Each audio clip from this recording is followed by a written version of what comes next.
Have you ever gotten in trouble for doing something right or good? Well, we're going to talk about that situation today. But what I want you to do real quick is to think through a situation where you may have gotten in trouble for doing the right thing or the good thing and how that played out.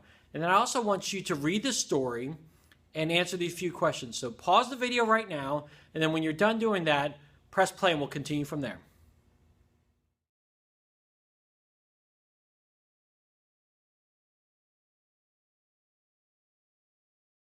As we wrap up this 2-month series on conviction, we're going to move away from Daniel and his friends and focus on two other guys, Peter and John. Peter and John did something extraordinarily well in this story. They healed someone. They gave him some hope and some freedom.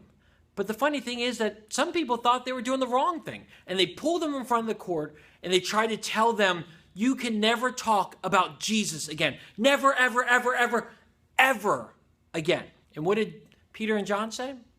They said, hey, I appreciate you guys saying that, but we're not going to stop talking about Jesus. And the reason why they said that is because they know that Jesus is alive.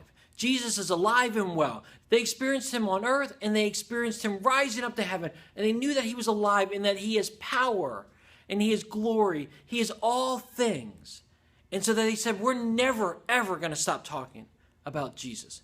And it teaches us an important bottom line today. We can stand up for what's right because Jesus is alive.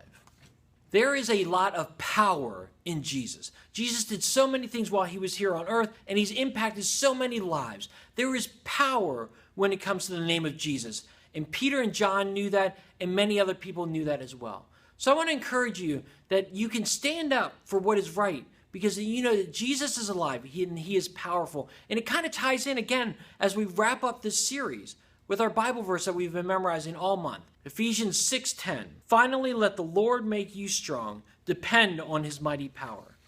Jesus is alive. Jesus is powerful. And there's nothing that we cannot do with Jesus by our side.